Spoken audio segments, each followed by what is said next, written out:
Lattice smocking is a type of fabric manipulation where you're hand sewing folds on the back of your fabric to create a beautiful design on the front. This tutorial will show you how it's done. This technique requires a lot of prep work, plus you'll need a ruler and fabric marker or chalk. I'll be using a pencil to make my marks easier to see. Please note this technique will shrink your fabric quite a bit, so if you have your finished size, you should double it to get your starting size. For example, I started with a square that was 20 by 20 inches and it ended up becoming 10 by 10 inches. You'll be drawing your stitching grid on the wrong side of the fabric. You can use any measurement you want to create your grid lines. In my demo, I'll use 1 inch. So first I'll draw parallel lines 1 inch apart going across the whole section where I want the smocking. Next, rotate your fabric 90 degrees and draw the next set of parallel lines 1 inch apart. You should end up with a grid like this. Starting at the top box of the first column, you'll draw a diagonal line from the top left corner to the bottom right corner. Skip the next box and repeat for the third box down. Continue the same pattern for the length of column 1, skipping every other box. For the second column, you'll skip the first box and start with the second box. The diagonal line will go in the opposite direction, so from the top right corner to the bottom left corner. Continue doing this for the whole second column, again skipping every other box. For the third column, it'll be a repeat of the first column, and the fourth column will be a repeat of the second column.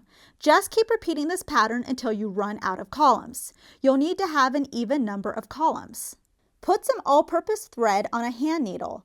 I like to use enough thread so I can at least get to the bottom of the column. Tie a knot at the end of your thread. When sewing, you'll be working in pairs of columns. So I'll do column 1 and 2 together, and then do 3 and 4 together, and so on. I'll start at the top of columns 1 and 2. So I'm working here. You can see I flipped my fabric around just so it's a little bit easier for me to work with. We're going to be taking one diagonal line at a time. So I'll start here, then go here, then here, then here. And I'm always starting at the bottom of the diagonal line. So after I finish this diagonal, I'm going to start down at this bottom point right here. So I have my needle and thread. Again, I'm looking at the wrong side of the fabric because that's where my grid is. I'm going to grab just a little bit of fabric. You want the smallest of stitch because we don't want to see this on the right side if we can help it.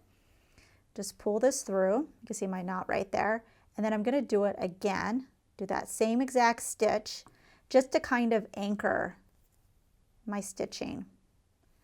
All right, so now that I have a stitch down here at this bottom line, I'm now going to grab at this top corner.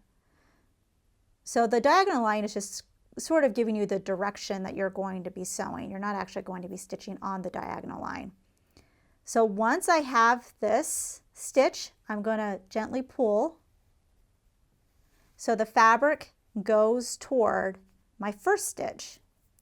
And then I'm going to either grab your stitching or grab a little bit of fabric, again a small stitch. To create a loop, you're going to go through that loop and basically create a knot. So that's going to hold it into place. Now I'm going to be working on this diagonal section. So let me move my fabric a little bit further down. And again, I'm starting at the bottom of the diagonal. I'm going to grab just a little bit of fabric, a really tiny stitch. And I'm not going to pull it, because we don't want this to come up to this point. We want it to stay flat. So in order for us to make sure that doesn't happen, I'm going to go underneath my thread with my needle. You want to make sure that this whole area, this whole thread stays flat. You're creating a loop, going through that loop. You don't want to pull too fast, you might create a knot where you don't want it. And now I have a knot right here. So now this is secure and it's not going to bunch up this section to here. So now that I have my stitch down here, I'm going to do the same exact thing I did for my first one. Grab a little bit of fabric here at the top, gently pull it so it goes toward that bottom diagonal. So it was like this, and then I'm pulling it, and then go underneath my threads to create a loop. Tie a knot by bringing your needle through that loop. And this is what you're going to do for the whole length of column 1 and column 2. So now that I did that in column 2, I'm going to go back to column 1. Grab a little bit of fabric at the very bottom of that diagonal. Hold this so now I could go underneath that thread. So you do this whenever you're starting a new diagonal. Again, because we want to make sure that this doesn't accidentally get pulled up. So now I'm grabbing the top corner of my diagonal, gently pull it so it comes together. And then I'm going to go underneath the threads or grab a little bit of fabric if you want, just so you have something secure.